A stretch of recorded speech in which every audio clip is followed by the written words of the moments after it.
Saludamos ya en buenas horas a Teo Hernando, secretario general de ASAGA de la Asociación de Agricultores y Ganaderos de Canarias. ¿Qué tal? ¿Cómo estamos? ¿Qué tal? Muy buenos días. No sé si tiene la misma percepción, Teo Hernando, de que estos 6 primeros meses han pasado volando. Sí, sí, ¿no? ¿En qué momento estamos ya en esta fecha, ¿no? Sí, sí, sí, porque yo no Sí, recuerdo la última vez que hablamos, pero quizá haya podido ser febrero, me atrevo a decir, ¿no? A lo mejor. Y claro, cuando te das cuenta ya estamos en la mitad del año, o sea que esto sí, se sí. nos va la vida, vamos, pero a trompicones. Y cuantas más canas tenemos, más rápido pasa, ¿no? Sí, sí, sí. Algunos no se nos notan tanto, pero bueno. Solo la barba, solo la barba. Bueno, como decía, claro, alcanzamos un semestre ya, ¿no? De este 2025, primera mitad del año. ¿Cómo lo resumen desde ASAGA? ¿Cómo ha sido estos 6 primeros meses de 2025? Bueno, podemos decir que en términos generales para el sector agrario ha sido positivo. No hemos tenido tormentas de gravedad, que son las que nos suelen afectar, sobre todo en la época de febrero, cuando vienen esas tormentas de viento, que afectan muchísimo, pues, no solo a cultivos como la platanera, sino principalmente los que están en floración como el aguacatero.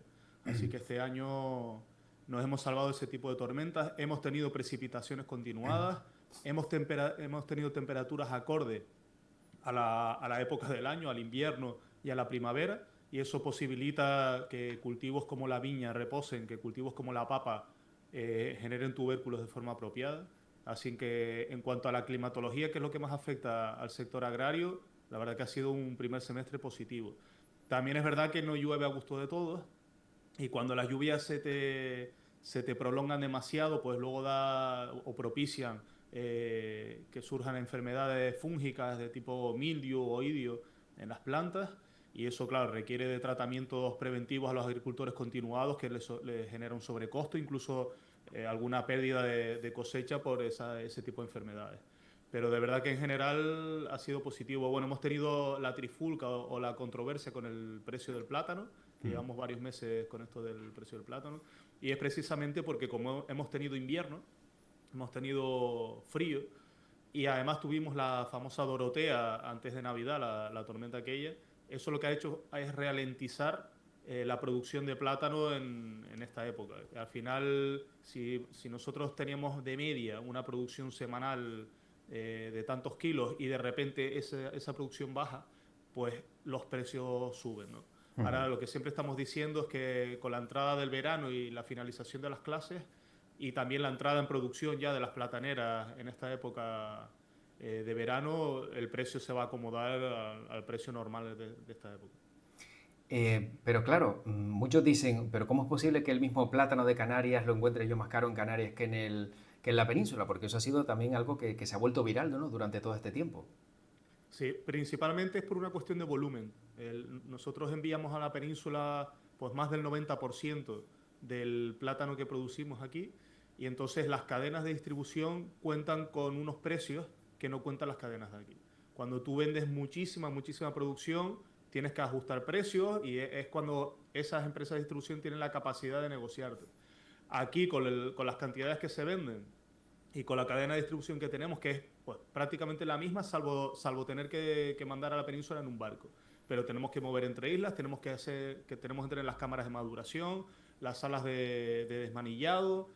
Al final, toda la cadena que necesita un producto como el plátano, desde la recogida de la finca hasta el punto de venta, es prácticamente la misma. Así que en cuanto a los precios, si encima estamos hablando de un menor volumen, es casi que normal que esté igual o superior que en la península. Y entonces, ¿cómo podemos luchar contra eso? Porque, claro, no es justo, ¿no? Que muchos dicen, oye, encima un producto de aquí que fuera, incluso con el transporte, está más barato, no tiene sentido. Y sobre todo cuando se habla mucho de, bueno, de favorecer el producto local, ¿no? Pues mira, con esto me voy a buscar una banana de fuera que a lo mejor a ver si la encuentro más barata. Sí, bueno, en realidad la banana no puede entrar a Ya. Canarias, como sabes, por la orden del 87. Y como les digo, estos son situaciones puntuales de las temporadas de la fruta. Estamos acostumbrados a tener fruta todo el año, y en realidad las frutas y las hortalizas siempre se producen por temporalidades. Entonces, lo que tenemos que hacer es aprovechar la temporada de la fruta, cuando la fruta está más barata, si de verdad nos afecta, ¿no? En cuanto al bolsillo, pues aprovechar y comprar frutas de temporada que estarán más baratas. Y cuando los precios suben muchísimo, pues por ejemplo, lo que siempre pasa ahora en agosto con el aguacate, ¿no? La gente dice, no, es que se sube mucho el aguacate. pues bueno, pues a lo mejor es la época para consumir otro tipo de fruta. Claro. Porque al final tenemos una condición en Canarias que impide traer determinadas frutas frescas y o bien existen las alternativas de los congelados, de las frutas congeladas, o irnos hacia otro tipo de producto, otro tipo de frutas que estén en temporada y un poquito más baratas. En cuanto al tema del plátano, nosotros lo que siempre abogamos es que se consuma más plátano de Canarias, que se quede más plátano aquí y por lo tanto, como te decía, habrá más volumen y por lo tanto los precios se podrán mejorar. Luego también hay que decir que con toda esta controversia del plátano, es verdad que estamos acostumbrados a que el plátano sea siempre la fruta como la más barata, pero es que también se nos han subido mucho los costes, ¿no? Con las subidas salariales principalmente. Entonces, cuando te pones a comparar, y con toda esta controversia, te pones a comparar precios de la fruta y precios de coste, dices, pero si es que hay frutas y hay productos muchísimo más caros, pero no entran en tanta discusión, ¿no? Te pones a ver precios en los lineales y ves kiwis o ves frutas de otros sitios a 8 euros, a 9 euros, y nadie le tiembla el pulso, ¿no? Y luego vemos un plátano a 3 euros y parece que es la catástrofe. Entonces, bueno, como te digo, hay que poner las cosas en contexto, volver a insistir en que son momentos de picos de producción o de bajadas en producción que alteran los precios, pero que son temporales. Entonces, si de verdad, oye, dices, oye, me parece carísimo, me parece una estafa, que me vendan un kilo de plátanos a 4 euros, pues mira, lo más sencillo es consumir otra fruta que esté más barata, porque esté en temporada, y cuando el precio del plátano se acomode, pues volver a consumirlo. Igualmente, Canarias sigue teniendo una de las cestas de la compra más caras del resto del país. No sé hasta qué punto ustedes, digamos, como asociación, ¿no? O agricultores, ganaderos, etcétera, etcétera, pueden hacer algo al respecto. Es que poco podemos hacer. Los productores, los agricultores y los ganaderos son el primer eslabón de la cadena y normalmente el precio, que es lo que pasa con la famosa ley de cadena alimentaria, ¿no? Normalmente los precios nos vienen de arriba abajo. Es decir, el agricultor y el ganadero pocas veces o muy pocas veces, salvo que se junte y, como te digo, y negocie en volumen y en producción, muy pocas veces un agricultor o un ganadero puede poner el precio de su producto. El precio te viene de arriba, ¿no? El que está dispuesto a pagártelo, bien sea la distribución grande o bien sean los intermediarios. Entonces, ¿qué podemos hacer para bajar el precio de la cesta de la compra? Pues producir más en Canarias, sí, porque cuanto más dependamos del exterior, más vamos a depender de lo que nos diga un tercero. Si hacemos canales de distribución corta, como es el productor local que vende directamente a la gran distribución, como pueden ser las cooperativas, porque vuelvo a repetir, la única alternativa de poder negociar precios y que un precio sea lo más barato posible a un ciudadano, una ciudadana, es que esa cadena de distribución sea lo más corta posible. ¿Y cómo se hace eso?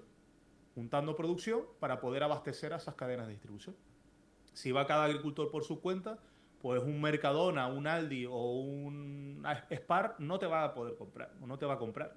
Pero si lo juntas en una cooperativa, ahí sí vas a tener la logística y la cantidad, la producción, como para poder negociar precios y negociar volumen.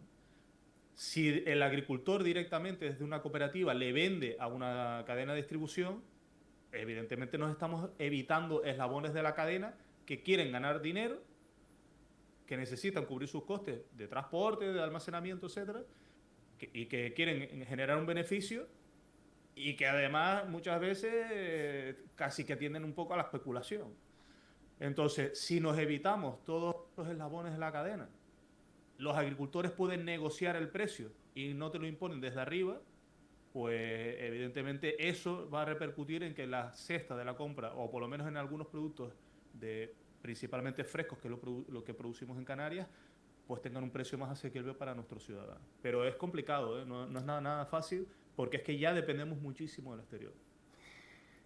Bueno, yo no sé si ahora, con la amenaza ayer de Donald Trump, que supongo que Teo Hernando también está al tanto de la geopolítica, no queda otra, esto puede suponer otro varapalo más, no solo para nuestro país, sino también para Canarias en concreto, porque si le sumamos guerras en el exterior, cierre de lugares donde el tránsito de barcos es importante, sobre todo para lugares estratégicos como Canarias, y la amenaza de Donald Trump ayer, es decir, pues que España no hace los deberes en materia militar y le va a poner el doble de impuestos o una guerra comercial muy, muy dura, ¿cómo nos va a afectar esto? Pues por eso, al hilo de lo que veníamos hablando, ¿no? Depender del exterior implica que sí, podrás comprar cosas a menor coste, porque los costes de producción en continente o en otros países son mucho menores, pero estás atado de pies y manos a que pase cualquier cosa que te vaya a afectar en el transporte marítimo. Porque nosotros hay que recordar, mucha gente se lo olvida, sobre todo a los políticos de nuestro país, que vivimos en mitad del océano y que tenemos que traer las cosas en barco, la mayoría de las cosas. Entonces, Claro. lo que dicen el efecto mariposa, ¿no? Cualquier aleteo de una mariposa en una zona lejísima del planeta nos puede afectar a Canarias enormemente. Como decías, la mayor problemática ahora mismo está fijada en el canal de Hormuz, ¿no? Que es ese canal por donde pasa gran multitud de barcos a nivel mundial. Ujú. Si Irán se pone duro con esta zona, que la tiene, eh, es parte de su territorio, vamos, una de las costas es de Irán. Está Irán, Irak, Emiratos Árabes, bueno, todo confluye en ese estrecho que hace el canal este, ¿no? Si Irán se pone chulo, si se pone fea la cosa por ahí, vamos a tener problemas en el transporte marítimo. Y eso al final va a repercutir en los fletes que vengan a Canarias, lógicamente. Cuanto menos barcos haya transitando, pues más caro se va a poner todo. Y luego, en cuanto a lo que decía Donald Trump, las declaraciones de este señor con respecto a España, que decía que nos los va a hacer pagar de una forma u otra, pues a todas las empresas que exportan hacia Estados Unidos, pues les tiene que haber temblado el suelo, ¿no? En Canarias, muchas de las empresas agroalimentarias, bodegas, queserías y otro tipo de empresas que son además pequeñas y que han hecho un esfuerzo enorme a lo largo de los años para conseguir mercado en Estados Unidos, ya de por sí el aumento del 20% de los aranceles les va a ser un daño importante. Si ahora Donald Trump quiere seguir por esta vía, pues seguramente llegará un momento que dejen los contactos por Estados Unidos porque no les merecerá la pena. Porque para perder dinero o para que compren algo insignificante en cuanto a cantidad, no merecerá la pena. Entonces, todo ese esfuerzo que se ha realizado de visitas, de viajes, porque vender un producto en otro país o en Estados Unidos requiere mucha inversión Claro. y hacer visitas comerciales, etcétera, ¿no? Eh, Pues todo eso se terminará perdiendo única y exclusivamente porque un señor lo decide. pero, por ejemplo, ¿tendrían porcentaje tasado de lo que supondría una guerra comercial Estados Unidos-España y de qué manera afectaría a Canarias? No sé qué porcentaje podría afectar a las empresas canarias. En el caso de Canarias y en el sector agroalimentario, que es en el que nos movemos nosotros, no supone, del total, no supone una gran cantidad. A lo mejor estamos hablando de un 1 o un 2%. Pero claro, para las empresas que sí están metidas aquí, y te digo principalmente bodegas, que son los que más comercian con Estados Unidos, y es unos cuantos millones de euros además en Canarias. Pues claro, les supone un varapalo. En términos generales no nos supone tanto en Canarias, porque nuestra actividad principal se fija en el comercio con la península, no tanto, y principalmente con el plátano, no tanto con Estados Unidos. Bueno, el tomate exporta más a Inglaterra o a otros países, las flores y plantas ornamentales más a territorio europeo, pero con Estados Unidos no es tanto, ¿no? Claro. Sino eso, determinados productos.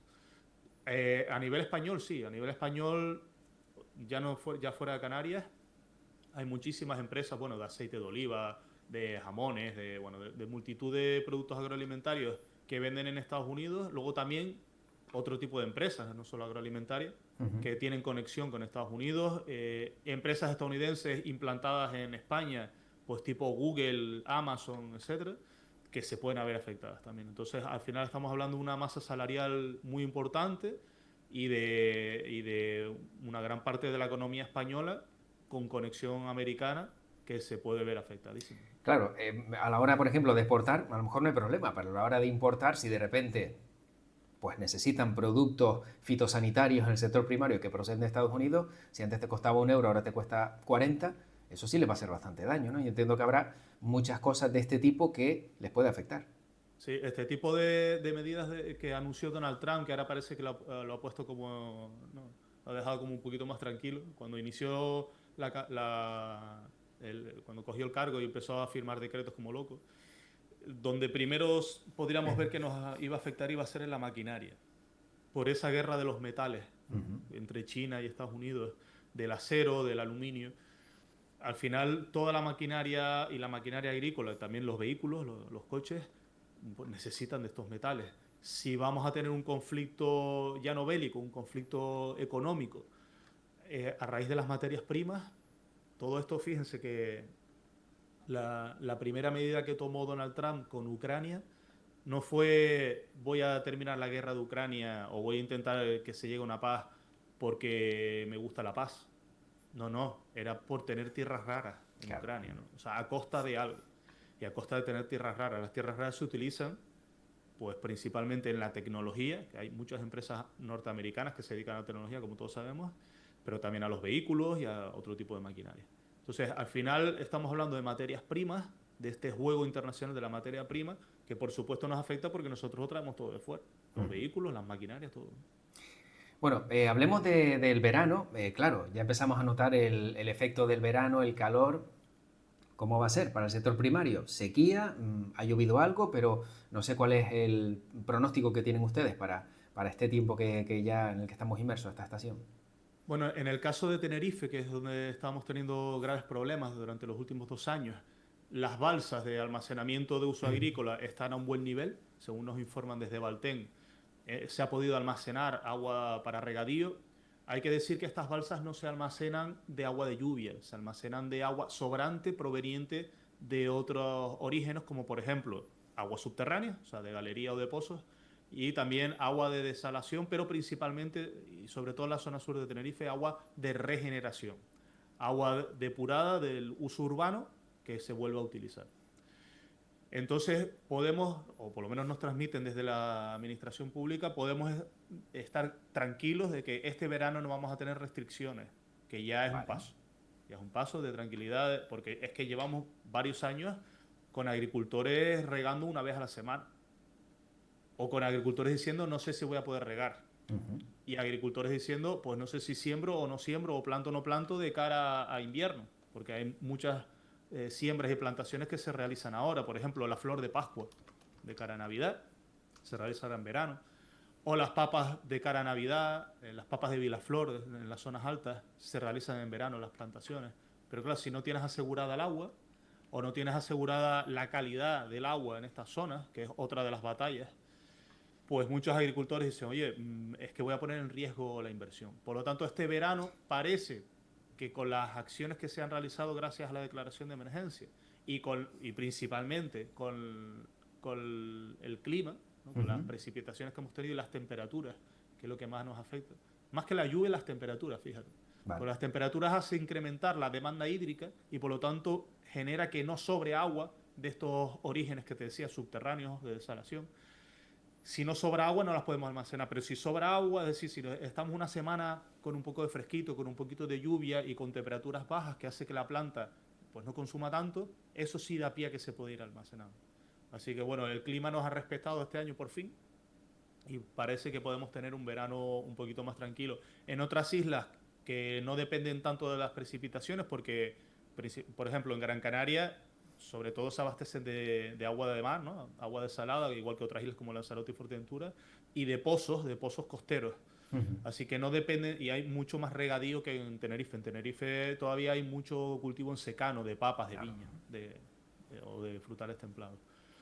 Entonces esta dependencia de la climatología con los cultivos en secano hace que, claro, que tengamos que mirar más al cielo que en otras islas o en otros cultivos.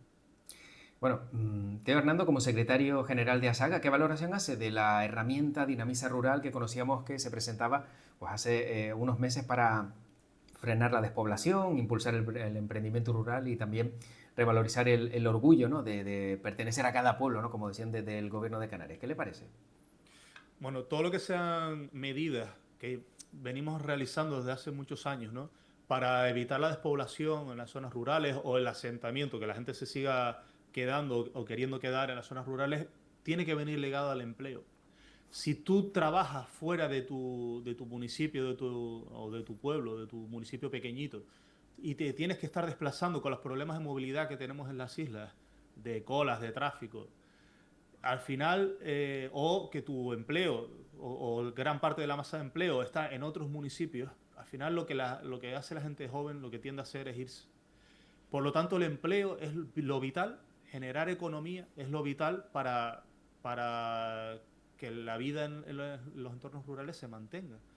Y dentro del empleo también puedes hablar, lógicamente, del sector agrario, pero no solo del sector agrario, podemos hablar de la diversidad de la economía general, pero bueno, también el sector agrario aquí cumple una misión más que fundamental.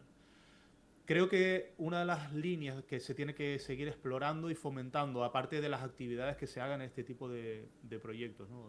O de actividades, es el ligar la actividad económica, la actividad económica principal de Canarias, que es el turismo, con el sector primario. Ejemplos como las visitas a las bodegas en la Jeria, las visitas a estas zonas agrarias del turismo, como si fuera casi un parque nacional, como si fuera un Sí. sitio que visitar, ¿no? No digo como si fuera Disneylandia esto, o sea, Ujú. todo con un control y con una gestión.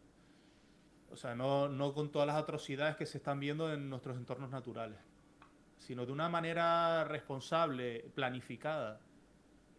Planificada quiere decir que no se vean las cosas que se ven en las carreteras de todas las islas para visitar cualquier cosa, ¿no? En la Jeria ves eh, coches aparcados donde sea, en las cunetas, en los parques nacionales igual, en Timanfaya, en el Teide, en todos lados, ¿no? Mm. Entonces hay que hacer las cosas de una manera planificada, pues vía rutas que te lleven en guagua desde sitios turísticos hasta estas zonas, por ejemplo. Bueno, cosas así de forma planificada, orientada, para acercar el motor de la economía de Canarias, el turismo, y que esa economía de verdad se sienta en lo local. Se sienta en las bodegas, se sienta en los restaurantes de las zonas, se sienta en fincas que se puedan visitar de otros aspectos, como puedan ser ganaderías, queserías, ¿no? Creo que es fundamental ir por esta línea porque es que estamos viendo que es un éxito.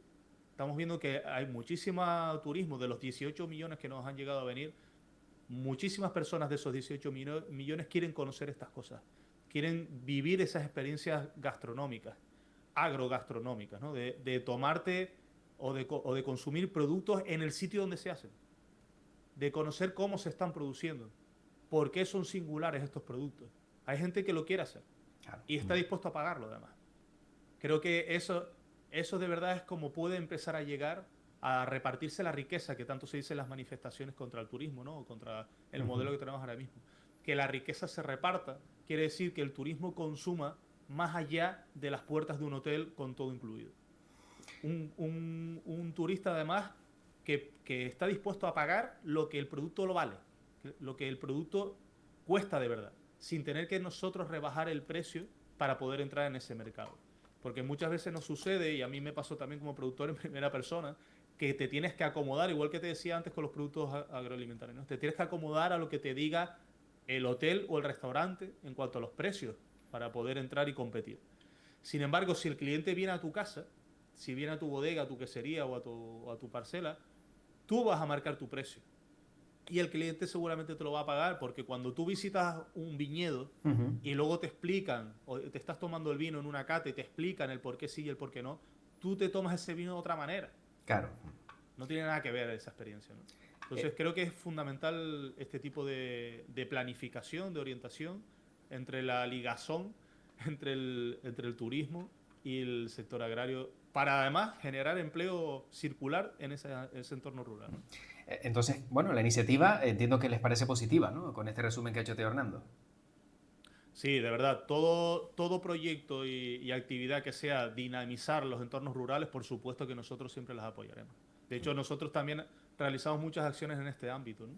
Dentro del entorno de la mujer rural en exclusiva o en general en los entornos rurales. Es fundamental, por un lado, el apoyo de las instituciones, de los organismos, de los propios ayuntamientos, que es que muchas veces hay choques entre las administraciones, ¿no? Cuando quieres desarrollar este tipo de proyectos, de repente llegas y que es que el ayuntamiento, por sus planes de ordenación o por cualquier situación, ves que hay unas trabas aquí, ¿no? Claro. Entonces, tiene que haber, por eso te decía que debe ser una orientación y una planificación para que todo encaje. Efectivamente. Así que sí, por supuesto, todo lo que sea que no haya una centrificación en las ciudades, pero no solo en Canarias, en España en Ujú. general o en Europa, sino que la gente viva en los entornos rurales, que se vive con una calidad muy superior a las ciudades, pues va a ser muy positivo. Y si encima evitamos también desplazamientos, porque la gente trabaja en su municipio, pues todo el mundo va a salir beneficiado. Bueno, pues tenemos que acabar, pero tengo que preguntarle a Teo Hernando, como responsable de los agricultores y ganaderos de Canarias, ¿cuándo coge vacaciones alguien que se dedica al sector primario? Bueno, pues yo las voy cogiendo a ratos, voy Claro. cogiendo días sueltos. Muchas veces no cojo ni semanas porque siempre tenemos algo que hacer. Siempre tenemos una reunión importante. Date cuenta que nosotros estamos metidos en todas las mesas de negociación, de todas las ayudas europeas. Ahora estamos con el convenio colectivo del campo también, que precisamente hoy tenemos una reunión. Luego tenemos muchísimas reuniones locales. Por ejemplo, ahora estamos con un problema tremendo con ataques de perros en Arafo, que me gustaría comentarlo.